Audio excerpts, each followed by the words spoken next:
우리나라 속담에는 하늘의 별따기라는 속담이 있습니다. 이 표현은 무언가를 얻거나 무언가를 이루기가 매우 어려운 때를 비유적으로 표현한 말입니다. 생각해 보면 우리의 인생 속에는 내 힘과 내 노력으로 해내기가 어려운 일들이 참으로 많습니다. 갑작스럽게 들이닥친 인생의 문제, 내 힘으로 해결하기가 어렵습니다. 예상치 못한 순간에 찾아온 질병과 아픔, 내 능력으로 고치기 힘듭니다. 오랜 시간 동안 내 마음에 자리 잡은 상처, 내 노력으로 극복하기가 쉽지 않습니다. 그동안 내 발목을 잡는 것만 같은 내 모난 성격과 기질, 내 부족한 모습을 고쳐보려고 그동안 참 많이도 노력해봤습니다. 하지만 이 모든 일들도 내 마음처럼 쉽게 극복이 되질 않습니다. 인간관계는 어떻습니까? 가족과의 관계, 친구와의 관계, 세상 속에서 맺어가는 다양한 인간관계, 생각처럼 풀리지 않을 때가 얼마나 많은지 모릅니다. 세상 속에서 벌어지는 불가항력적인 일들은 어떻습니까? 곳곳에서 벌어지는 전쟁, 자연재해와 같은 일들은 당연히 내 힘으로 감당해낼 수가 없습니다. 이처럼 우리의 인생 속에는 내 힘으로 어찌할 수 없는 일들이 너무나도 많습니다. 다양한 고난과 어려움이 한꺼번에 몰려올 때도 있죠. 인생의 고난과 역경을 만날 때면 사람은 누구나 잘 극복하고 싶어하고 잘 이겨내고 싶어 합니다. 하지만 인간은 인생의 위기 앞에서 너무나도 쉽게 쓰러지고 넘어집니다. 때때로 인간은 계속되는 실패 앞에서 스스로 아무것도 할 수 없는 무기력한 자신을 마주할 때가 있습니다. 그러한 순간을 만날 때면 어떤 사람은 낙담합니다. 어떤 사람은 큰 절망을 경험하기도 합니다. 왜냐하면 막막한 상황 속에서 아무것도 할 수 없는 자기 자신이 너무나도 초라하고도 볼품없게 느껴지기 때문입니다. 그런데 실제로 그렇습니다. 사람은 이 세상에서 본인이 가진 능력으로 할 수 있는 것이 그리 많지 않습니다. 왜냐하면 인간의 존재 자체는 어디까지나 유한하며 가지고 있는 능력 또한 매우 제한적이기 때문입니다. 반면에 우리 하나님은 어떤 분이십니까? 하나님은 전능하십니다. 우리 아버지 하나님은 영원하십니다. 그리고 주님께서 가지신 능력 또한 무한하십니다. 하나님은 온 세상 천지 만물을 창조하셨습니다. 그리고 생명을 가진 모든 것들의 근원이 되십니다. 이 시간 잠깐 우리의 행동을 멈춰 보시기 바랍니다. 우리의 생각도 마음도 평온하게 유지해 보시기 바랍니다. 그리고 나서 전능하신 능력으로 모든 것을 창조하신 하나님을 잠잠히 깊이 묵상해 보시기 바랍니다. 먼저는 우리에게 주신 하나님의 말씀을 묵상해 보십시오. 말씀을 반복해서 읽고 묵상하는 가운데 주님의 생각과 마음을 맛보아 알 수 있기를 원합니다. 또한 주님께서 창조하신 온 세상과 온 우주를 묵상해 보시기 바랍니다. 이 세상 곳곳에 남아있는 주님의 흔적을 바라보면서 측량할 수 없는 하나님의 능력을 생각해 보시기 바랍니다. 주님을 생각하면 생각할수록 또 주님을 바라보면 바라볼수록 우리는 하나님이 얼마나 위대하시고 지존하신 분이신가를 깨달을 수 있고 경험할 수가 있습니다. 그런데 참으로 감사한 일 한 가지가 있습니다. 그것은 이처럼 높고 위대하신 하나님께서 이 자리에 함께한 저와 여러분을 말로 표현할 수 없을 정도로 사랑하신다는 사실입니다. 특별히 무한하신 하나님께서는 예수님을 주님, 나의 주님으로 고백한 성도들의 마음속에 친히 계시겠다라고 약속하셨습니다. 이 말씀은 영원하신 하나님이 연약하고 불완전한 존재인 사람과 하나가 되시겠다는 말과도 같습니다. 다시 말해서 전능하신 하나님께서 약하고 초라한 인간과 하나가 되시겠다는 약속입니다. 다시 한번 말씀드리지만 분명 사람은 연약합니다. 사람이 가진 능력은 한계가 있습니다. 그러나 사람이 그 마음속에 전능하시고 위대하신 하나님을 모시면서 살게 된다면 그때부터는 얘기가 달라집니다. 왜냐하면 주님과 함께 살아가는 자들은 이제는 더 이상 내 힘과 내 노력으로 사는 자들이 아니기 때문입니다. 이제 그들은 어떤 존재입니까? 전능하시고 영원하신 하나님의 능력으로 사는 존재로 완전히 변화되었습니다. 그렇다면 주님과 하나 된 우리가 인생의 위기와 어려움을 만나게 되었다면 그때부터 우리가 해야 할 일이 무엇입니까? 내 힘으로 어찌할 수 없는 상황 속에서 그저 낙심한 채로 좌절한 채로 그렇게 지내야 할까요? 아닙니다. 그럴 수 없습니다. 분명 여전히 나는 약하고 부족하죠. 그러나 내 안에 계신 하나님이 어떤 분이십니까? 완전하시고 전능하신 하나님 되십니다. 그렇기 때문에 우리는 힘든 상황과 어려움을 만날 때에는 더 이상 문제에만 집중해서는 안 됩니다. 그렇다면 우리는 무엇에 집중해야 합니까? 바로 내 안에 계시는 하나님, 영원하시고 무한하신 하나님께로 우리의 시선을 돌리고 오직 주님 한 분만을 더 깊이 묵상해야 할 줄로 믿습니다. 왜냐하면 문제의 해답은 오직 천지를 지으신 하나님, 바로 우리 안에 계시는 하나님께만 그 해답이 있기 때문입니다. 오늘 본 말씀은 창조주 하나님의 섭리와 역사하심을 노래하는 시편 기자의 고백이 담겨 있습니다. 특별히 본문에서 시편 기자는 창조주 하나님께서 이 세상 속에서 행하신 일들, 그리고 자기 백성들의 삶 속에서 주님께서 어떠한 일들을 행하셨는지를 묘사하고 있습니다. 모든 것을 창조하신 하나님께서는 온 세상 가운데 역사하실 뿐만이 아니라 저와 여러분의 삶 속에서도 변함없이 일하시고 계십니다. 이 시간 본문을 함께 묵상하는 가운데 주님께서 온 세상 가운데 어떠한 일들을 행하시고 그리고 우리의 삶 속에서 주님께서 행하신 일들이 무엇인지 함께 살펴볼 수 있길 원합니다. 그래서 우리의 삶 속에 변함없이 일하시고 역사하시는 하나님만을 바라보면서 오직 주님만 찬양하고 송축할 수 있는 저와 여러분 되시기를 소망합니다. 첫째는 창조주 하나님은 사람을 위해서 아침을 창조하셨습니다. 본문 19절 말씀을 같이 한번 읽어보겠습니다. 19절 말씀 시작. 여호와께서 달로 절기를 정하시며 해는 그 지는 때를 알도다. 아멘. 19절을 보면 여호와께서 달로 절기를 정하시며 해는 그 지는 때를 알도다 말씀하고 있죠. 방금 읽은 말씀에서 시편 기자는 세상에 낮과 밤이 생겨난 이유는 하나님께서 해와 달을 만드셨기 때문이라고 밝히고 있습니다. 왜 하루 중에는 밤이 있고 낮이 있을까요? 왜 우리가 사는 이 세상에는 빛이 있고 어둠이 존재하는 것입니까? 왜냐하면 하나님께서는 이 모든 것들을 친히 창조하셨기 때문입니다. 그런데 본문을 읽어보면 낮과 밤이 공존하는 이 세상 속에서 다양한 일들이 벌어지고 있음을 밝히고 있습니다. 먼저 밤은 어떤 시간이냐면 각종 들짐승들이 활발하게 활동하는 시간이라고 시편 기자가 증언을 하고 있습니다. 이어지는 본문 20절부터 21절 말씀 같이 한번 읽어보겠습니다. 20절, 21절 말씀 시작. 주께서 흑암을 지어 밤이 되게 하시니 삼림의 모든 짐승이 기어 나오나이다.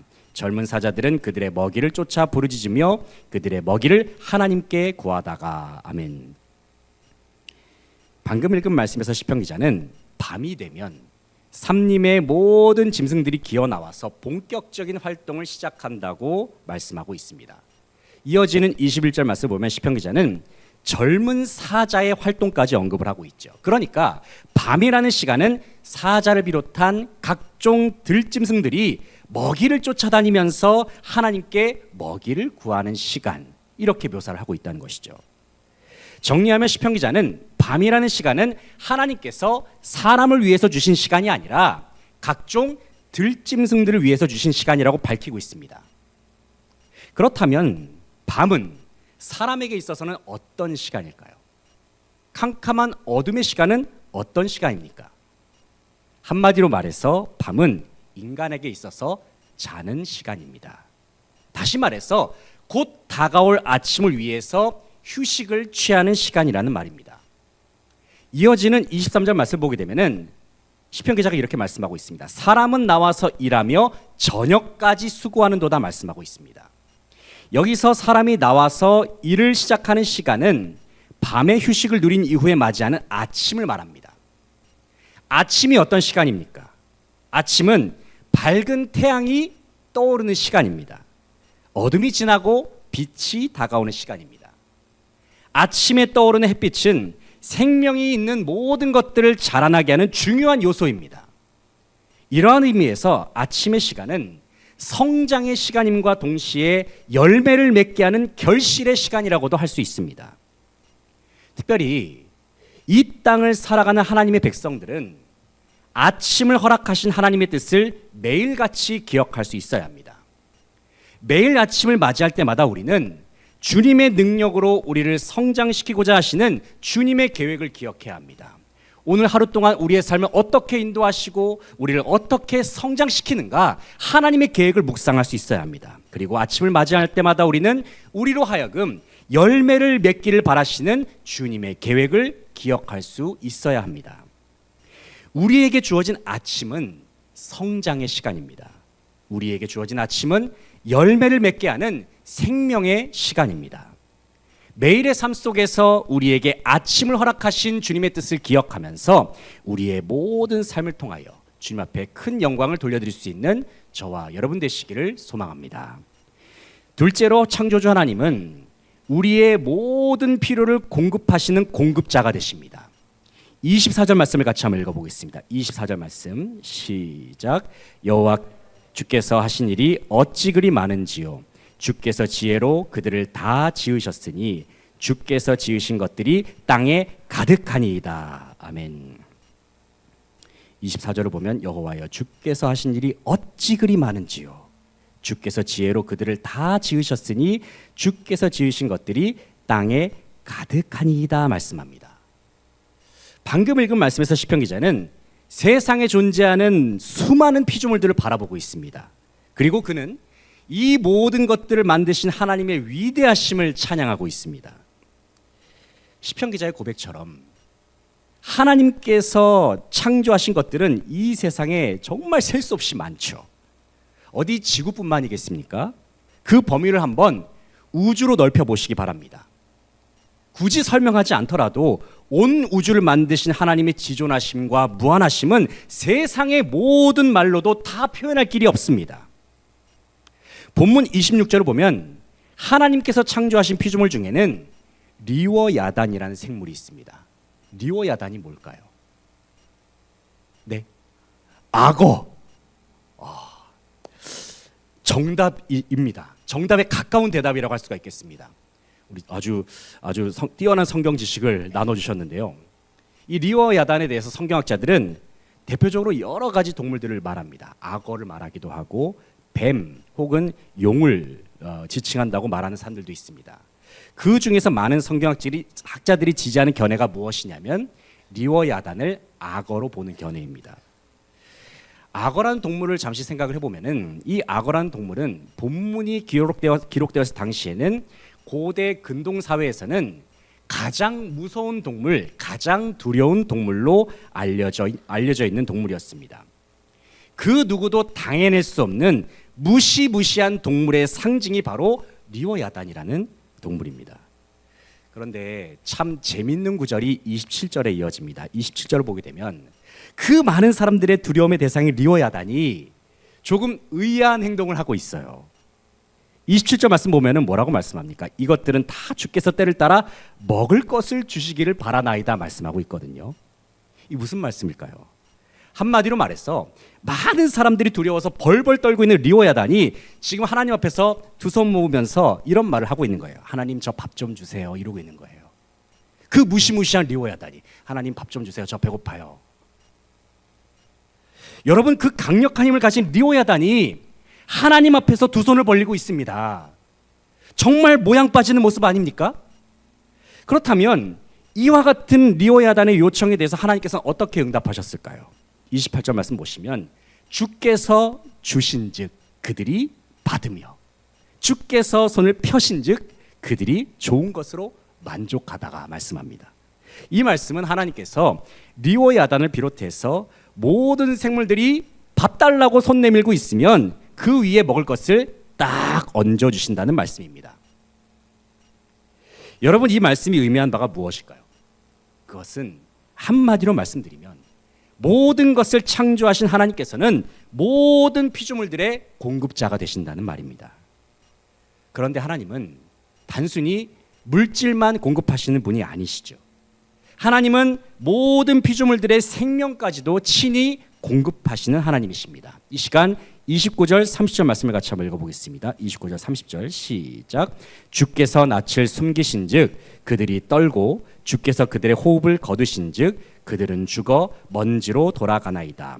주의 영을 보내어 그들을 창조하사 지면을 새롭게 하시나이다. 아멘. 방금 읽은 말씀에서 시편 기자는 주께서 낯을 숨기신즉 그들이 떨고 말씀하고 있습니다. 여기서 주님의 낯, 주님의 얼굴은 주님께서 베푸시는 은혜를 상징합니다. 이 말씀은 하나님께서 공급하신 은혜를 중단하시게 되면 이 세상 그 어떤 피조물도 자신의 생명을 보존할 수 없다는 말과도 같습니다. 그러나 하나님께서는 여전히 이 세상의 모든 피조물들 가운데 은혜를 베풀고 계십니다. 모든 피조물들의 생명을 하나님께서는 친히 돌보시고 보존하고 계시죠.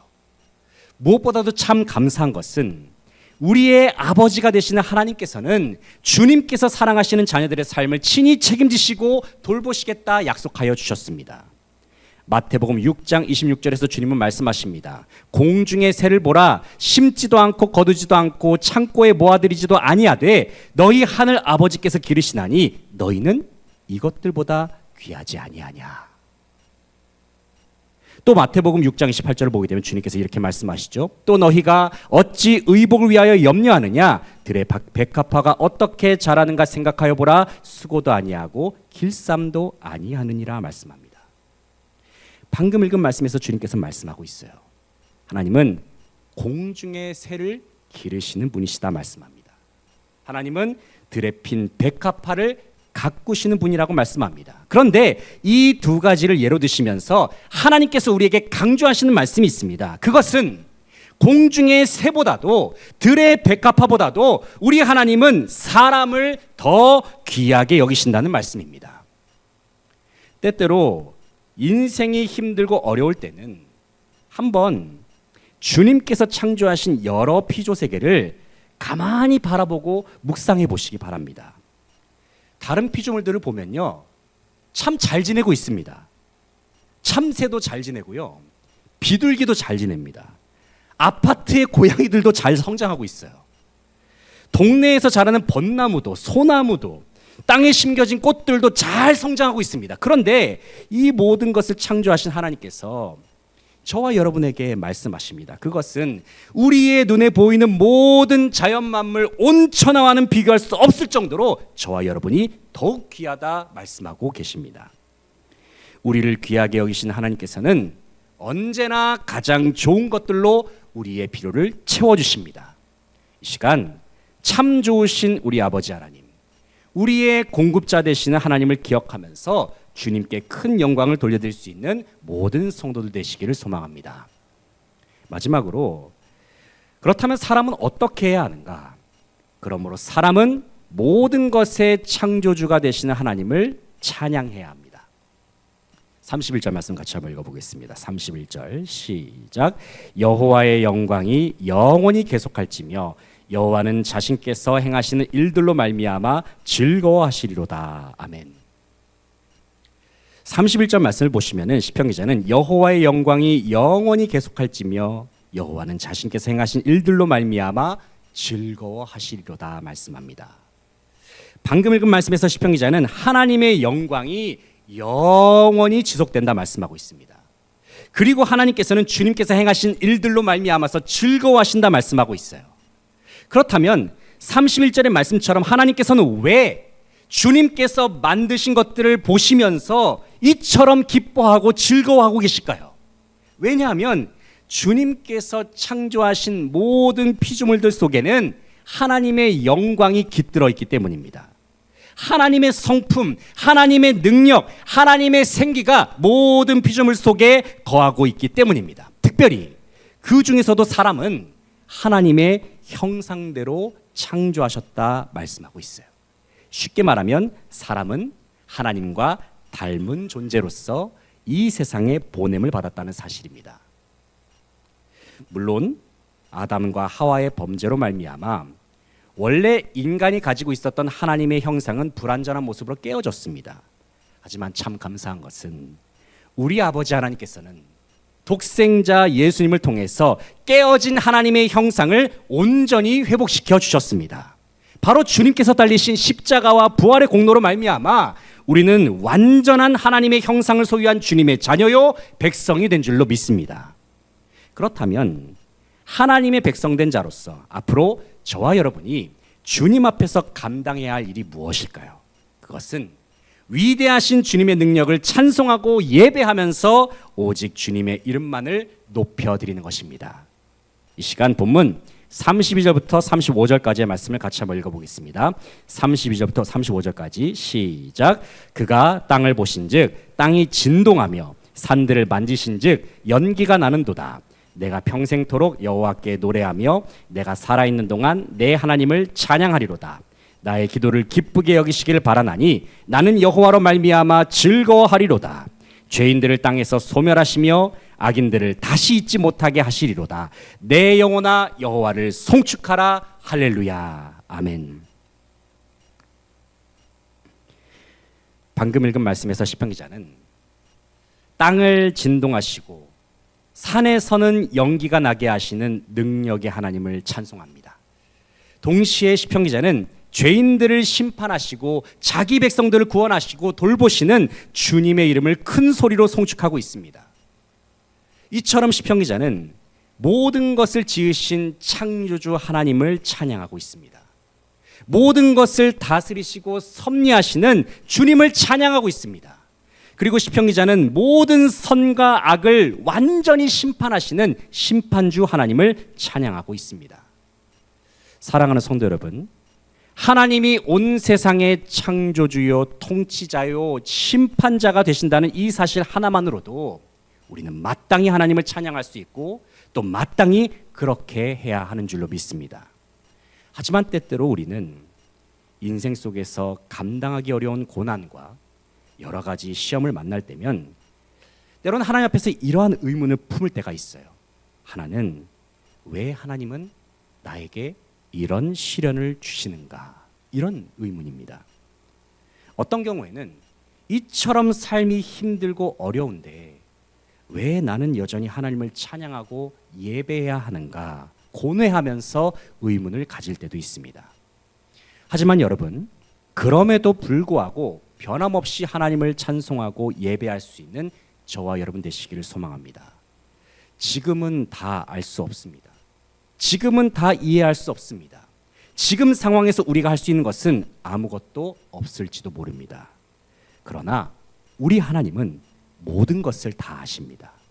모든 것을 다 이해하십니다. 그리고 우리 아버지 하나님은 모든 것을 해결하시고 모든 것을 고치시고 모든 것을 회복하시는 전능하신 하나님이 되십니다.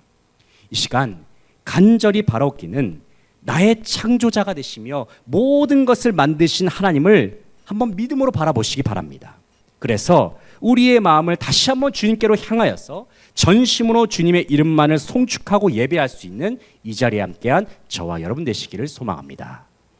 이제 말씀을 정리하겠습니다. 사랑하는 성도 여러분, 이 시간 주님을 예배할 때에 한번 주님께서 행하신 일들을 하나하나 한번 떠올려 보시기 바랍니다. 이 세상 속에서 주님께서 행하신 일들을 떠올려 보시기 바랍니다. 그리고 내 삶 속에서 주님께서 행하셨던 그 일들을 하나하나 생각해 보시기 바랍니다. 우리 주님은 저와 여러분에게 매일의 삶 속에서 생명의 아침을 허락하시는 하나님이십니다. 우리 주님은 저와 여러분의 삶 속에 모든 필요를 공급해 오셨고 앞으로도 동일하게 그렇게 하실 하나님이십니다. 그러므로 우리는 모든 것의 창조주요 주관자가 되시는 하나님만을 전심으로 찬송하며 예배해야 합니다. 주께서 하신 일이 어찌 그리 많은지요.